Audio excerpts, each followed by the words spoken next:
DNA tests and ancestry reports have become extremely popular over the past few years. One local woman learned life-changing news after receiving her mother's results just one day after she passed away. Our Taylor Martinez has more.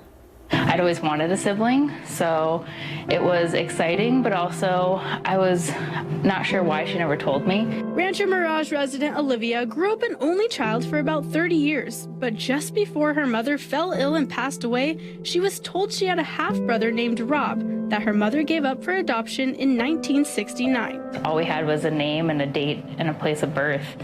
It was a closed adoption back then, so there was no records or anything really to find him. And by chance, she had gifted her mother a 23andMe DNA test just 1 month before receiving this news, but she never expected what would come next. The day after she passed away, the DNA results came back from 23andMe, and right at the top was her son.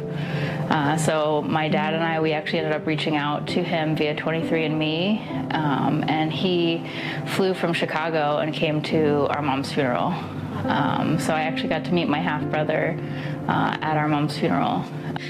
So I'd like to introduce you to the world. This is my half-brother. This is Rob. Hey there. Say hello.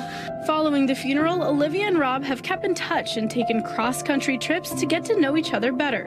We hit it off right away. They've shared their extreme love for sweets, they're both part of the LGBTQ community, and they even went to the same college. I could have even passed him on the street out here when I lived here before, and we just never knew it.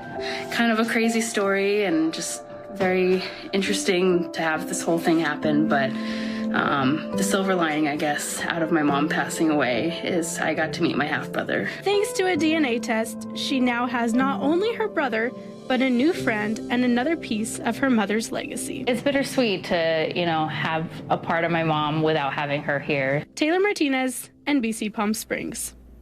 What an amazing